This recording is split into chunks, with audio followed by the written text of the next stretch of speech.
Hello बच्चे लोग, स्वागत है आपका द वाइट बोर्ड चैनल में। आज की वीडियो में हम क्षेत्रफल से संबंधित कुछ क्वेश्चन के सॉल्यूशन करने वाले हैं, जो सीखने वाले हैं, जो पिछले बोर्ड एग्जाम में आए हुए थे 2024 के बोर्ड एग्जाम में, और आगे के एग्जाम के पर्सपेक्टिव से भी इम्पॉर्टेंट हो सकते हैं। तो आपको ध्यान से देखना है, यहाँ पे क्वेश्चन दिखाई देगा, मैं पढ़ के बताता हूँ। एक घनाभ की लंबाई, चौड़ाई एवं ऊंचाई क्रमशः 15 मीटर, 6 मीटर और 5 मीटर हो तो घनाभ के पास पृष्ठीय क्षेत्रफल होगा। घनाभ का पास पृष्ठीय क्षेत्रफल, पास पृष्ठीय क्षेत्रफल क्या होता है? तो सिंपली समझ लो कि ये मानो क्या, ये तो घनाभ क्या क्यूबॉइड का शेप का है ही ना, ये तो ये घनाभ है। अब इसकी लंबाई, चौड़ाई और ऊंचाई की बात करें, पहले इसकी लंबाई, चौड़ाई, ऊंचाई लिख लेते हैं। क्या क्या लंबाई, चौड़ाई, ऊंचाई दिया हुआ था हमारे पास में? Length, breadth and height. तो घनाभ का जो लंबाई, चौड़ाई, ऊंचाई दिया हुआ है वो दिया हुआ है 15 मीटर, 6 मीटर और 5 मीटर। ये हमारी घनाभ की लंबाई, चौड़ाई, ऊंचाई, और पास पृष्ठीय क्षेत्रफल बताना है। तो पहले ये हम समझ लेंगे कि पास पृष्ठीय क्षेत्रफल क्या होता है। वैसे तो डायरेक्ट फॉर्मूला बताया जा सकता है पास पृष्ठीय क्षेत्रफल का, लेकिन फॉर्मूला याद रहेगा, भूल जाओगे, कौन जानता है। तो समझ लोगे तो ज्यादा बेटर रहेगा। जैसे ये घनाभ है हमारे पास में, ठीक है। अब इसकी लंबाई, चौड़ाई, ऊंचाई क्या है? तो एक चीज तो क्लियर है, ऊंचाई, क्योंकि ऊंचा तो इधर से ही है। तो ऊंचाई जो है वो ये वाला पार्ट, इसकी ऊंचाई है यहाँ से यहाँ तक, ये इसकी ऊंचाई हो जाएगी। उसके बाद इसकी लंबाई और चौड़ाई क्या होगी? तो हम देख पा रहे हैं कि इसको जब ऐसे रख रहे हैं, ये इसके बेस पे रह रहा है ना, तो यहाँ से यहाँ तक ये वाला जो पार्ट है ये इसकी लंबाई है और ये इसकी चौड़ाई भी है। ये इसकी चौड़ाई, ये इसकी लंबाई और ये इसकी ऊंचाई। लंबाई, चौड़ाई, ऊंचाई। एक होता है पृष्ठीय क्षेत्रफल, एक होता है पार्श्व पृष्ठीय क्षेत्रफल। तो पृष्ठीय क्षेत्रफल में क्या होता है? जैसे इसके कितने पृष्ठ हैं इस घनाभ के? 1, 2, 3, 4, 5 और 6। टोटल कितने पृष्ठ हो गए इसके? 6 पृष्ठ हो गए। तो पृष्ठीय क्षेत्रफल मतलब इसके सभी पृष्ठों का क्षेत्रफलों का योग चाहिए हमें। तो इसके जैसे मान लो इस वाले पृष्ठ की बात करें, सामने वाले पृष्ठ की, तो इसमें क्या क्या इसका क्षेत्रफल कैसे आएगा? तो हमें मिला यहाँ से ऊंचाई और ये लंबाई, तो ऊंचाई और लंबाई का गुना करेंगे तो इसका क्षेत्रफल मिल जाएगा। ऊंचाई यानी कि h और लंबाई यानी कि l, दोनों का गुना करेंगे, इसका क्षेत्रफल मिल गया। सेम पृष्ठ पीछे भी है तो ये क्षेत्रफल डबल हो जाएगा, तो 2 से गुना कर देते हैं प्लस में। उसके बाद इस साइड का क्षेत्रफल, इस वाले पृष्ठ का क्षेत्रफल चाहिए, तो यहाँ पे क्या है? ये है चौड़ाई और ये क्या है? ऊंचाई। तो चौड़ाई और ऊंचाई का गुना करते हैं, तो चौड़ाई यानी कि b, ऊंचाई यानी कि h, दोनों का गुना करेंगे तो इसका क्षेत्रफल मिल गया हमें। अब ये ऐसा ही सेम पृष्ठ यहाँ भी है, इसका क्षेत्रफल दोनों का जुड़ जाएगा, तो गुना कर देते हैं 2 से हम यहाँ पे प्लस में। अब बचा हमारे पास में ये वाला पार्ट और ये वाला पार्ट। इसमें कौन सा चीज है? तो इसमें आप देखोगे यहाँ से यहाँ तक इसकी क्या है? लंबाई, और यहाँ से यहाँ तक इसका चौड़ाई था, तो चौड़ाई, लंबाई गुने चौड़ाई, लंबाई गुने चौड़ाई। अब ये भी तो 2 है, तो 2 से गुना कर देंगे इसमें भी। अब इसको हम कंप्लीट कर लेंगे तो हमें आज मिल जाएगा इस घनाभ का संपूर्ण पृष्ठीय क्षेत्रफल, पृष्ठीय क्षेत्रफल। लेकिन हमें चाहिए पार्श्व पृष्ठीय क्षेत्रफल। तो पृष्ठीय क्षेत्रफल का फॉर्मूला है तो ये रहा आपका, लेकिन पार्श्व पृष्ठीय क्षेत्रफल में क्या होता है? उसमें नीचे वाले पार्ट और ऊपर वाले पार्ट को छोड़ देते हैं, बाकी सभी तल का क्षेत्रफल का योगफल लेते हैं। तो नीचे वाले पार्ट यानी कि लंबाई गुने चौड़ाई, ऊपर वाला पार्ट यानी कि ये लंबाई गुने चौड़ाई। तो लंबाई गुने चौड़ाई गुने 2 जो था, इस वाले पार्ट को अगर हम हटा दें तो पार्श्व पृष्ठीय क्षेत्रफल का फॉर्मूला ये रहा हमारा। फॉर्मूला अगर आपको लिखना है तो आप ऐसे लिख सकते हो, 2h ब्रैकेट में l प्लस b। और यही फॉर्मूला अगर आप डायरेक्ट याद करोगे तो इतना सब सोचना नहीं पड़ेगा। तो याद रहता तो अच्छी बात है, नहीं तो सोच के तो कर ही सकते हो। अब इसको सॉल्व करते हैं तो हमारा आंसर आएगा, तो 2h, h की जगह पे हम रखेंगे 5, l की जगह पे 15, b की जगह पे 6, 10, 15, 6, 21 बराबर 210 मीटर स्क्वायर। तो इस घनाभ का जो पार्श्व पृष्ठीय क्षेत्रफल है वो 210 मीटर स्क्वायर आएगा, और 210 मीटर स्क्वायर हमारे ऑप्शन बी में, तो ऑप्शन बी पे हम टिक करेंगे। और इस तरह से ये क्वेश्चन हो गया हमारा सॉल्व। आई होप कि आपको अच्छे से समझ में आया होगा। अगर आया है तो do let me know in the comment section and we come to the next question. Next question आपको दिखाई देगा, 8 सेंटीमीटर भुजा वाले घन में से 4 सेंटीमीटर भुजा वाले कितने घन बनाए जा सकते हैं? देखो, एक घन है, बड़ा घन है, जिसकी भुजा है 8 सेंटीमीटर, ठीक है। कुछ इस तरह से बड़ा घन बनाते हैं हम।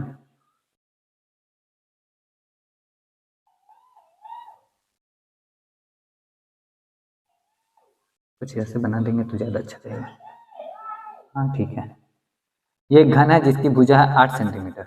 अब इससे 4 सेंटीमीटर वाले भुजा वाले कितने घन काटे जा सकते हैं? देखो, आपको काट काट के नहीं बनाना है, आप पिघला के बना दो, ज्यादा आसान रहेगा। पिघलाने में इसका क्या खर्चा हो जाएगा, क्या लगेगा, जो मटेरियल जिस मटेरियल से बना हुआ होगा, वॉल्यूम, आयतन, तो इसका आयतन हो जाएगा हमारा कितना, इसका आयतन आ जाएगा हमारा 8 × 8 × 8 इतना सेंटीमीटर क्यूब। ये आ गया इस घन का आयतन। अब 4 सेंटीमीटर भुजा वाला घन बनाएंगे तो उसका आयतन कितना आएगा, तो उसका आयतन आ जाएगा हमारा 4 × 4 × 4। छोटा घन अगर हम बना रहे हैं तो उसका आयतन तो हमारा कम ही आएगा ना, तो ये आ जाएगा, इसका आयतन आ जाएगा 4 × 4 × 4 सेंटीमीटर क्यूब। अब चूंकि इसका आयतन कम है, इसका आयतन ज्यादा है, तो इस वॉल्यूम में, इस वॉल्यूम वाले कितने क्यूब बना सकते हैं हम, उसको पता करने का आसान तरीका है कि इसमें से इसको डिवाइड कर दो। तो डिवाइड आप कर दो सिंपली, 4 दूनी 8, 4 दूनी 8, 4 दूनी 8 और 2 दूनी 4 दूना 8, तो 8 घन आप क्या कर सकते हो, बना सकते हो। तो 8 घन बना सकते हो, तो देख लो भाई 8 घन हमारे कौन सा ऑप्शन में है, 8 घन हमारे ऑप्शन बी में है। ऑप्शन बी पे हम कर देंगे टिक। अब बढ़ेंगे आगे अगले क्वेश्चन की तरफ। क्वेश्चन नंबर 73, धातु के 3 घन जिनके किनारे क्रमशः 3 सेंटीमीटर, 4 सेंटीमीटर और 5 सेंटीमीटर के हैं को पिघलाकर एक घन बनाया गया, तो नए बने घन का पार्श्व पृष्ठीय क्षेत्रफल क्या होगा। अब नया जो घन है उसका भी पार्श्व पृष्ठीय क्षेत्रफल पूछ रहा है। पार्श्व पृष्ठीय क्षेत्रफल क्या होता है, देखो अभी थोड़ी देर पहले हमने 71 नंबर वाले क्वेश्चन में घनाभ का पार्श्व पृष्ठीय क्षेत्रफल देखा था, लेकिन वही घन का पार्श्व पृष्ठीय क्षेत्रफल रहेगा। तो देखो घन का क्षेत्रफल क्या होता है, 6a²। घन का क्षेत्रफल मतलब घन के संपूर्ण पृष्ठीय क्षेत्रफल 6a² होता है, और पार्श्व पृष्ठीय क्षेत्रफल जो होगा वो होगा 4a²। तो 4a² हमें पता करना है किस घन का, उस बड़े घन का जिसकी भुजा a है। अब ये किस घन की बात कर रहा है, तो पहले छोटे छोटे घन ले लेते हैं हम लोग। एक छोटा घन जिसकी भुजा 3 सेंटीमीटर की है, उसके बाद 4 सेंटीमीटर भुजा वाला एक घन है, और 5 सेंटीमीटर भुजा वाला एक घन है।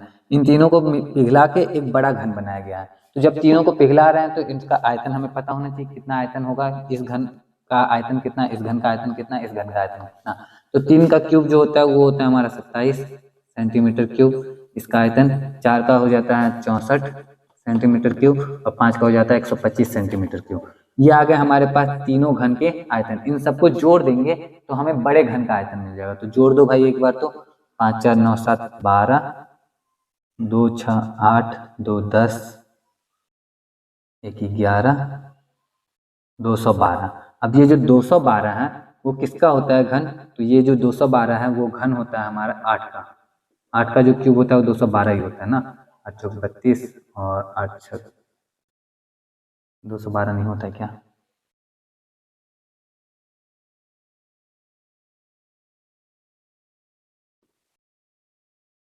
नहीं 212 तो नहीं आ रहा।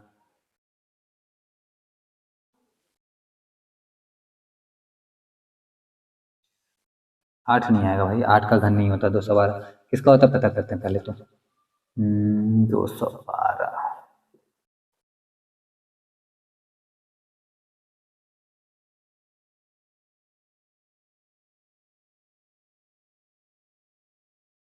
अजीब सा नंबर आ गया, डैम इट।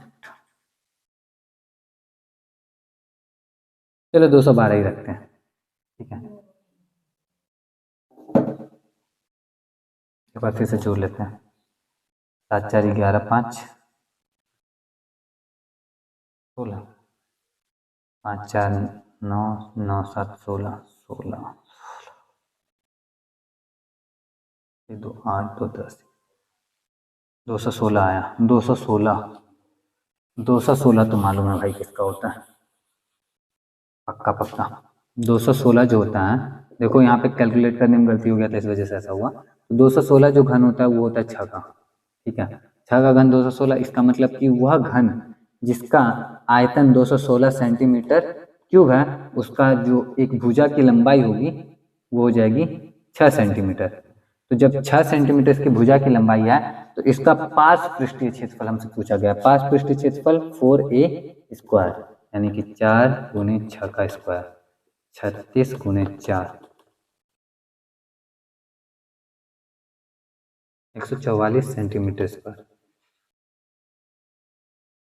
अब 144 सेंटीमीटर स्क्वायर देख लो कौन से ऑप्शन में है। 144 सेंटीमीटर स्क्वायर ऑप्शन बी में है, तो ऑप्शन बी पे हम टिक करेंगे और ये क्वेश्चन हो जाता है हमारा हल। यहाँ पे बढ़ते हैं आगे अगले क्वेश्चन पे। क्या है अगला क्वेश्चन? क्वेश्चन नंबर 74, दो बेलनों की त्रिज्याओं का अनुपात दिया है, उनकी ऊंचाइयों का अनुपात दिया है, उनके आयतनों का अनुपात बताना है। देखो दो बेलन हैं अलग अलग, उनके त्रिज्याओं का अनुपात यानी कि R1 और R2 का रेशियो दिया हुआ है, और ऊंचाई का अनुपात यानी H1 और H2 का रेशियो दिया हुआ है यहाँ पे। अब उनके आयतनों का अनुपात हमसे पूछा जा रहा है। आयतन का अनुपात यानी कि V1 रेशियो V2, V1 और V2 कैसे पता करेंगे? सिंपली देखो V1 बाई V2 पता करने का आसान तरीका, V के लिए हम क्या लिखेंगे? बेलन का, बेलन था ना, बेलन का आयतन क्या होता है? बेलन का बेलन का आयतन क्या होता है? बेलन का आयतन होता है पाई R स्क्वायर H, और V2 भी वही हो जाएगा पाई R2 का स्क्वायर H2। सिंपल। चलो हमें R1 R2 मालूम नहीं है, लेकिन R1 बटा R2, पाई से पाई तो पहले कैंसिल, हमें R1 और R2 का अलग अलग वैल्यू मालूम नहीं है, लेकिन R1 बाई R2 मालूम है हमें। R1 बाई R2 2/3 होता है, तो R1 बाई R2 का जो स्क्वायर होगा वो 2/3 का स्क्वायर हो जाएगा। 2/3 का स्क्वायर यानी कि 4/9, तो 4/9 इंटू H1 बाई H2 जो है वो है 5/3। अब इसको मल्टीप्लाई करोगे तो हमें V1 बाई V2 मिल जाएगा, 5 के 20, 9 के 27, तो 20:27 इनके आयतनों का अनुपात होगा। अब ये कौन से ऑप्शन में है देख लो एक बार, ऑप्शन बी में। अब यहाँ पे ध्यान देना 27:20 भी दिया हुआ है ऑप्शन ए में, तो ध्यान से करना है, गड़बड़ नहीं करना है।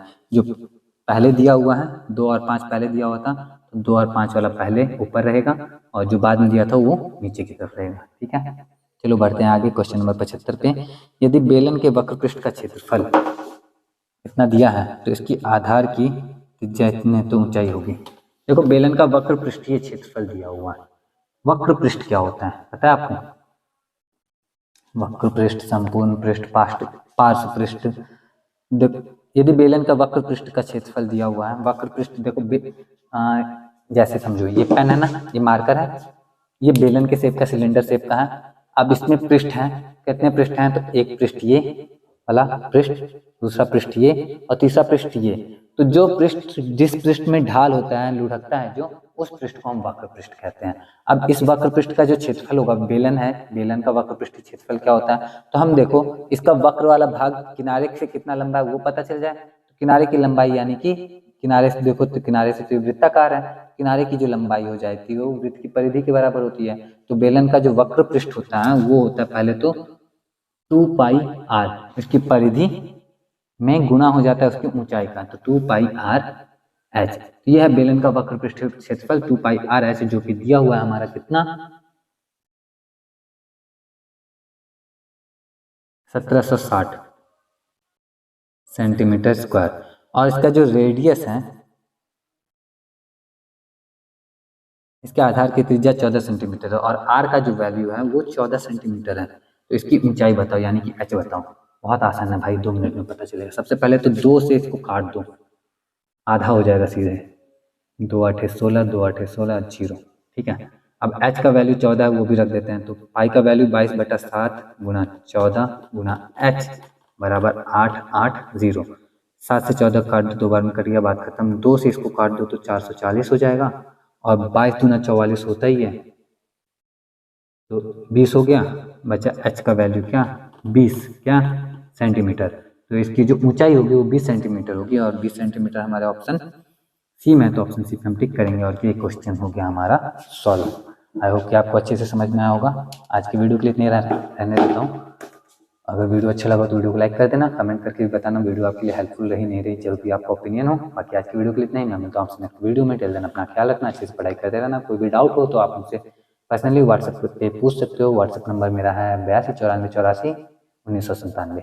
बड़ा ही सिंपल सा नंबर है, अपने पसंद से लिया है तो करना। बाकी मिलता हूँ नेक्स्ट वीडियो में ही। जय हिंद।